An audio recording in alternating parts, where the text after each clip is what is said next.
Saludos, ¿cómo estamos? Mi nombre es Dr. Ángel Morales y hoy vamos a hablar del sistema especializado de estimulación y conducción cardíaca, principalmente basándonos en el mecanismo intrínseco que tiene el corazón para la autorregulación de estos sistemas de conducción. Prácticamente vamos a hablar del sistema del cual el corazón realiza un bombeo adecuado. Y pues bueno, vamos a empezar con el tema.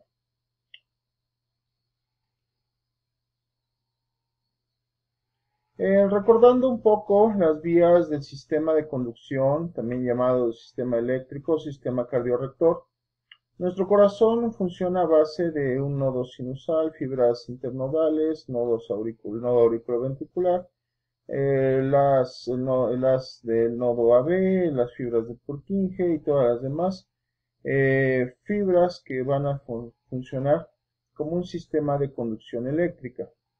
Muy importantes tenemos aquí ya señaladas o resaltadas en color rojo, dos muy importantes que van a regular parte de esta función. El nodo sinusal por un lado, que es donde se van a originar estos impulsos nerviosos, estos impulsos eléctricos, mejor dicho, corrijo, y el nodo auriculoventricular, que es el que va a permitir que se haga el retraso en la señal prácticamente entre el aurícula y ventrículo para que le dé tiempo al corazón, mientras en la aurícula se está llevando a cabo una sístole, el ventrículo se está llevando a cabo una diástole sin que llegue un impulso antes de tiempo para llevar a cabo adecuadamente estos procesos. El nodo sinusal se encuentra localizado en la aurícula derecha, en la cara superolateral, unas dimensiones pequeñas, 15 milímetros de diámetro por milímetro aproximadamente de espesor, y aquí es donde su función es iniciar los potenciales de acción, iniciar previamente la descarga eléctrica. El nodo sinusal tiene o maneja una polaridad muy baja, no estamos hablando, como aquí se menciona, de 55 a 60 milivoltios negativos, y esto genera que sea más fácilmente excitable. Por otro lado, tenemos que la membrana tiene una permeabilidad ligeramente mayor, lo cual obviamente va a generar que los mecanismos de difusión o de paso de moléculas prácticamente a través de estas sean un poquito más fáciles. Recordemos que aquí también el sodio va a tener una función muy importante en este proceso de autoexcitación.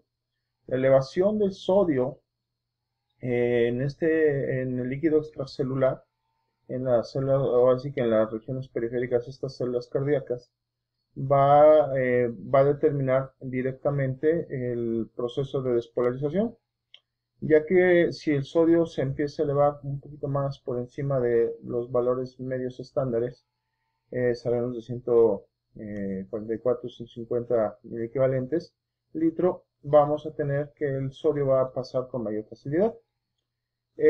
Ahora bien, ¿por qué? Porque bien o mal va a pasar a favor de un gradiente eléctrico. Sabemos que el interior de la célula es negativa, bien o mal. Y obviamente va a pasar a favor de este gradiente eléctrico y teniendo en cuenta que la permeabilidad de la membrana es mayor. Esto que lo que nos va a generar una despolarización adecuada de este nodo sinusal. Aparte, la otra cuestión, a los 40 milivoltios negativos, también aquí se van a activar los canales de calcio.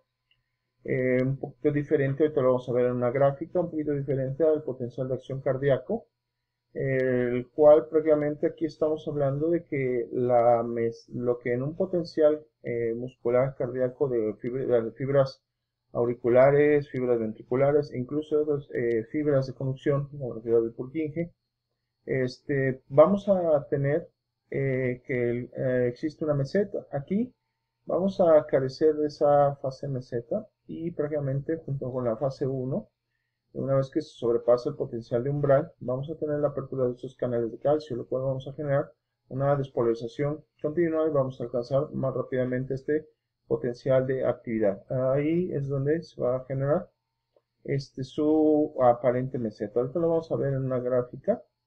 Y bueno, también una vez iniciado el potencial de acción, aproximadamente 150 milisegundos posterior a iniciar esto, se abren los canales de calcio, con lo cual se van a cerrar los canales de sodio y calcio, y esto va a generar un inicio de una repolarización un poquito más rápida. Aquí lo tenemos, lo que acabamos de mencionar. Aquí tenemos tranquilamente nuestro potencial de acción. Veamos, cambia la forma. Tenemos una fase 0, una fase 1, una fase 2, una fase 3. Prácticamente carecemos de una fase de meseta. Inicia todo con una lenta introducción del sodio a través de esta membrana semipermeable con una diferencial eléctrica favorable para el sodio, con lo cual se va a dar una despolarización, muchas veces sin necesidad de que exista un neurotransmisor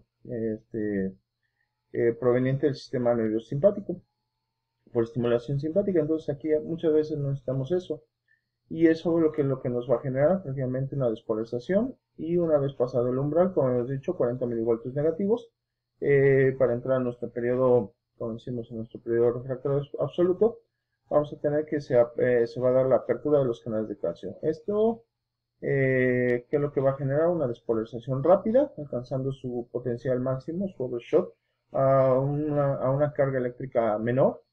Hay algunos fisiólogos que nos describen que se encuentra incluso en rangos negativos por debajo del cero. Hay quienes lo mencionan a que será en cero o ligeramente arriba del cero. Bueno, independientemente, vamos a verlo esto, dependiendo también la carga eléctrica con la que haya sido despolarizado.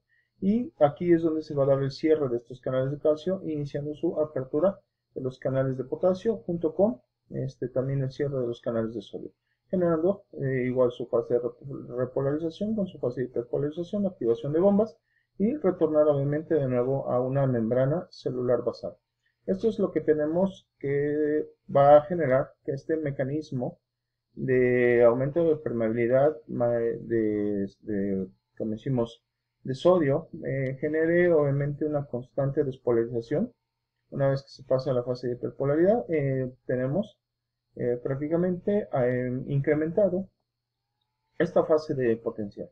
Entonces esto nos va a generar obviamente una despolarización continua de este nodo sinusal. Como decimos, tiene una capacidad de autoexcitarse sin la necesidad de un neurotransmisor, como normalmente se hace en las demás células musculares o incluso en otras células cardíacas. Una vez que pase el impulso por esta vía, va a pasar a los haces internodales, más aparte las accesorio, que sabemos que viaja su impulso a las células auriculares izquierdas, o de la aurícula izquierda, y bueno, sabemos que va a terminar el impulso, ese no va a tener una mayor continuidad, pero los haces internodales van a viajar, enviar una señalización a una cierta velocidad. Como se nos maneja, tiene supuestamente una velocidad promedio hasta 0.3 metros por segundo. El fascículo anterior se dice que viaja aproximadamente a 1 metro por segundo. El internodal anterior y el posterior viajan entre 0.9 a 1 metro por segundo. Estamos viendo que son fibras de conducción muy rápidas. ¿Y qué es lo que va a pasar? Vamos a llegar al nodo auriculoventricular. El nodo auriculoventricular, aquí lo mencionamos, tiene una función de retraso en la conducción del estímulo cardíaco. Y esta es su función primordial. Prácticamente para que nos sirve, como ya se dijo, para retrasar la señal y que no se genere una sístole completa en el corazón. Si se contrajera todo el corazón junto, obviamente no habría un periodo de relajación adecuado para llenar las cavidades ventriculares, y con esto obviamente no podría haber un llenado adecuado, con lo que pues bueno, tendríamos problemas obviamente en la diástole y no generaríamos una fracción de eyección adecuada obviamente para ambas circulaciones, circulación menor y circulación mayor.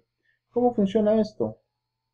Esto, bueno, va a funcionar igual a través de impulsos eléctricos que viajan a ciertas velocidades. Aquí se describe en la diapositiva, no voy a redondear eso, pero lo importante es que se va a realizar, como se dice, un retraso total aproximadamente de 0.15 a 0.16 segundos, suficientes para generar, como decimos, un tiempo adecuado de vaciamiento de las aurículas, para generar obviamente un llenado adecuado de las cavidades ventriculares, y así con esto tengamos posterior a esto una sístole adecuada y generar, como decimos, una adecuada fracción de eyección.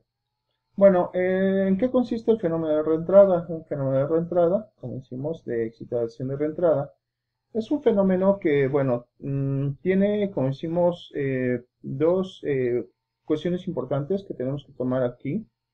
Las fibras son un poquito diferentes, ya que estas se dice que tienen potenciales en reposo ligeramente más negativos, lo cual, ¿qué es lo que va a generar eso? Pues obviamente va a modificar obviamente la carga de despolarización, por un lado. Y dos, la cuestión es que, bueno, estas uniones, las uniones gap que se presentan entre las diferentes células, vamos a tener las que se encuentran disminuidas o ausentes, que lo que nos va a generar, nos va a generar como decimos, una elevada resistencia a la conducción de los iones estimuladores de una célula.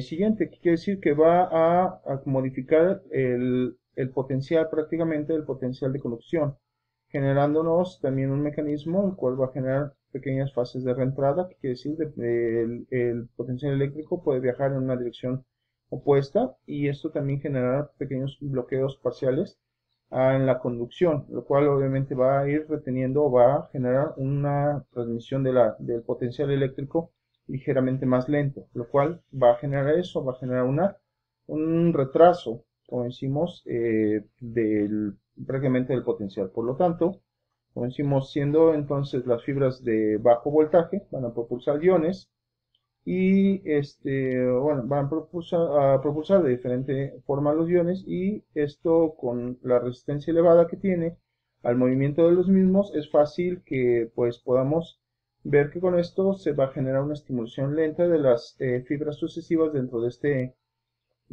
este como decimos nodo. ¿Qué es lo que va a generar? El retraso prácticamente de nuestra carga eléctrica. Y pues bueno, ya después va a continuar la despolarización por las siguientes fibras, la fibra de Purkinje que atraviesa las diferentes áreas de los músculos, del músculo ventricular, etcétera, y se va a generar obviamente el potencial eléctrico. Bueno, hasta aquí lo vamos a dejar. Más adelante explicaremos otros mecanismos de la función cardíaca.